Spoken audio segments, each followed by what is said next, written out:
হুজ্জুতে বাঙালি বলে একটা কথা আছে। আপনার বিচারপতি হাবিবুর রহমানের একটা সুন্দর বই আছে, হুজ্জতে বাঙালি, হুজুগে বাঙালি। এই যে দেখেন যে মধ্যপ্রাচ্যে যুদ্ধ লাগলো, আমাদের দেশে যারা গাড়ি মালিক, গাড়ি চালায়, তাদের কাছে খবর উঠে গেল আপনার তেল নেই, ডিপোতে তেল নেই। আপনাদের পত্রিকাগুলো লিখলো যে কতটুকু তেল আছে আমাদের রিজার্ভে, মানে আমাদের ডিপোগুলোতে, তারও একটা দেখলাম খতিয়ান বেরোয় গেল। মানুষ চিন্তা করলো আমি যদি গাড়ি না চালাতে পারি, চলে গেল পাম্পে। পাম্পে হাজার হাজার লক্ষ লক্ষ মানুষের ভিড় এবং সবাই ট্যাঙ্কি ভরে তেল নিবে।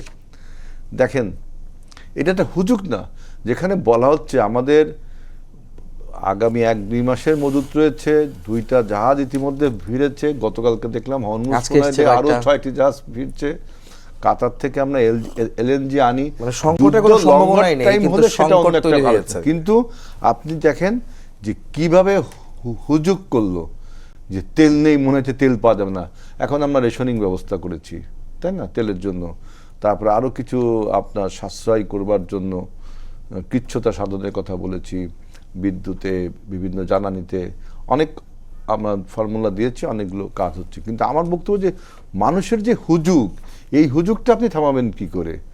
যে রোজা আসছে, চিনি পাওয়া যাবে না, চিনি বাজারে অঢেল রয়েছে, পাওয়া যাবে না, সোয়াবিন তেল বাজারে অনেক জায়গাতে নেই রয়েছে বলছে। মানে এই যে মানুষের একটা মানে এটা প্রোপাগান্ডা বলবো, যে এটা পাওয়া যাবে না, সেটা পাওয়া যাবে না। পত্রিকাগুলো আমরাও চাকরিতে বলছি যে দ্রব্যমূল্যের ঊর্ধ্বগতি, এই যে হুজুগটা, এই হুজুগটা আপনি এই হুজ্জতে যে বাঙালি কথাটা বিচারপতি হাবিবুর রহমান বলছেন, তিনি রাইটলি বলেছেন।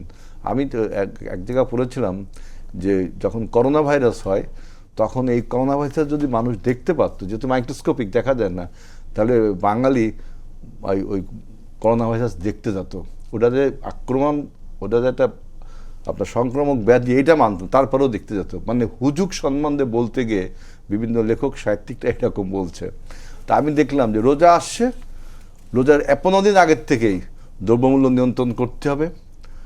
তার মানে কি দ্রব্যমূল্য নিয়ন্ত্রণ ছিল না? ছিল তো। এখন আপনি কথা বলে বলে বলে একটা প্রোপাগান্ডাই কব, এটা একটা ন্যারেটিভ তৈরি করলেন যে দ্রব্যমূল্য বেড়ে যাবে, প্রত্যেক দ্রব্যের মূল্য বেড়ে যাবে। এই জন্য বলছি যে এই হুজুগটা আগে মানুষের কমাতে হবে।